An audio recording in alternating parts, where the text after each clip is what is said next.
আসসালামু আলাইকুম। মত প্রকাশ ৭১ চ্যানেলে সকলকে স্বাগত জানাচ্ছি। আমি মুহাম্মদ ইকবাল হোসেন। ধানমন্ডি ৩২ নম্বরে বঙ্গবন্ধুর বাড়ি ভেঙে গুঁড়িয়ে দেওয়ার পরে সারা দেশে একটি খবর ছড়িয়ে পড়ে যে ওই বাড়িতে আয়নাঘর রয়েছে।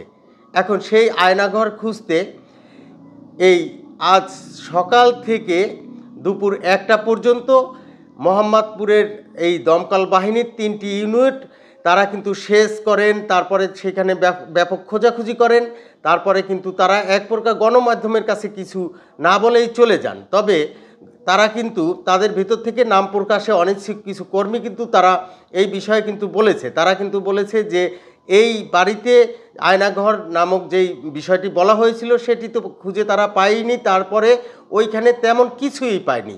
এই যে তারা কিছু না পাওয়ার যে বিষয়টি তারা না পেয়েই কিন্তু তারপরে একে একে এই ফায়ার সার্ভিসের ৩টি ইউনিটেই চলে যায়। কিন্তু প্রশ্নটা হলো যে কেন এই আয়নাঘরের বিষয়টি সামনে নিয়ে আসা হলো এই বঙ্গবন্ধুর বাড়িকে ঘিরে?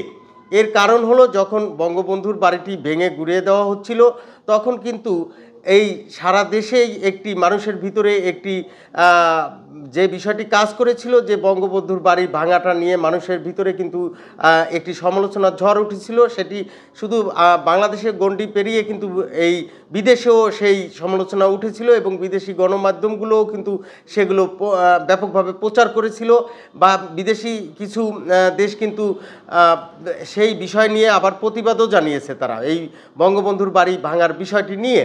কিন্তু প্রশ্নটা হলো যে যখন এই বিষয়টি চলছিল তখনই কিন্তু এই সারা দেশে বঙ্গবন্ধুর বাড়িতে যে আয়নাঘর রয়েছে সেই কথাটি কিন্তু ছড়িয়ে পড়ে। এখন কেন ছড়িয়ে দেওয়া হলো এই আয়নাঘরের বিষয়টি? এর কারণ এখন যেটি বোঝা যায় বা এখন যেটি সাধারণ মানুষও মনে করছে সেটি হলো যে বঙ্গবন্ধুর এই বাড়ি ভাঙার বিষয়টি মানুষের ভেতর থেকে যে মানুষের ভিতরে যে ক্ষোভের সৃষ্টি হয়েছে সেই ক্ষোভটিকে ভিন্ন খাতে প্রবাহিত করার জন্য দেখা গেছে যে এই আয়নাঘরের বিষয়টি সামনে নিয়ে আসা হলো এবং এই সামনে নিয়ে আসার পরে মানুষ দেখা গেল যে এই আয়নাঘরের বিষয়টি নিয়ে আবার উৎসুক হয়ে পড়ল। ও পক্ষান্তরে কি হলো যে বঙ্গবন্ধুর বাড়ি যে ভেঙে দেওয়া হলো, দেখেন যে আরেকটি বিষয় যে বঙ্গবন্ধুর বাড়ি ভেঙে দেওয়ার পরে সেইখানে কিন্তু যখন অগ্নিসংযোগ করা হয়েছিল তখনও কিন্তু এই ফায়ার সার্ভিসের কোনো বাহিনীর কোনো কর্মী সেখানে যায়নি সেটিকে নেভানোর জন্য। অথচ যখন সেখানে আয়নাঘরের কথা হলো, এখন আয়নাঘর যদি থেকে থাকে তাহলে সেটি প্রকাশ্যে আসবে। আর সেই ৫ তারিখে বাড়ি ভাঙা হলো আর এই ৯ তারিখে ৯ ফেব্রুয়ারি এসে কিন্তু সেইখানে এই দমকল বাহিনী পানি সেচ করলো, সেইখানে তন্ন তন্ন করে খুঁজে দেখলো, কিন্তু ফলাফল জিরো, কিছুই পাওয়া গেল না। পক্ষান্তরে যেটি হলো যে এই বঙ্গবন্ধুর বাড়ি ভাঙা নিয়ে এখন এই আওয়ামী লীগ সহ সাধারণ মানুষের ভিতরে যে ক্ষোভের সৃষ্টি হয়েছে সেটি কিন্তু আবার থেকেই গেল। আবার এই বঙ্গবন্ধুর বাড়ি ভাঙার ফলে যে সরকারের যে গাফিলতি ছিল এবং সরকার যে স্থির থাকতে পারতেছিল না, সরকার কিন্তু এই একটি বিষয় নিয়ে কিন্তু অনেকগুলো ৩টি বিবৃতি কিন্তু সরকার দিয়েছিল। আবার সরকার বিবৃতিতে বলেছিল যে কারো বাড়ি যেন ভাঙা না হয়, সরকার কঠোর ব্যবস্থা নিবে। কোনো ব্যবস্থাই কি সরকার নিয়েছে? যারা ভেঙেছে বাড়িগুলো, সারা দেশে যারা বাড়ি ভেঙেছে, এমন কি কোনো নজির আছে যে সরকার কাউকে এই সরকারের এই আহ্বান জানানোর পরে হুঁশিয়ারি দেওয়ার পরেও কিন্তু বাড়ি ভাঙা হয়েছিল, তারপরেও কিন্তু কাউকে গ্রেপ্তারও করা হয়নি, তাকে কাউকে আটকও করা হয়নি, কোথাও কোনো মামলাও হয়নি। পক্ষান্তরে এই যে ভাঙা হলো সেটি সেই অবস্থায় রয়ে গেছে।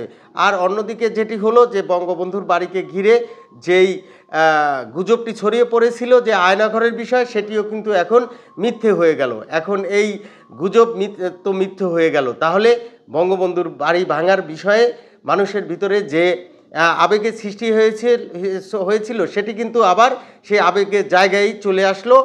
যেহেতু কোনো আয়নাঘরের অস্তিত্ব নেই সেহেতু বঙ্গবন্ধুর বাড়ি ভাঙার বিষয়টি মানুষ যে ভালো চোখে দেখছে না সেটিই কিন্তু প্রমাণিত হয়ে গেল। এখন এই বাড়ি ভাঙার বিষয় নিয়ে সরকারের সামনের যে পদক্ষেপ কিংবা আওয়ামী লীগের যে পদক্ষেপ সেটি কি হয় সেটি দেখার অপেক্ষা রেখে সকলের সুস্বাস্থ্য এবং দীর্ঘায়ু কামনা করে শেষ করছি। আসসালামু আলাইকুম।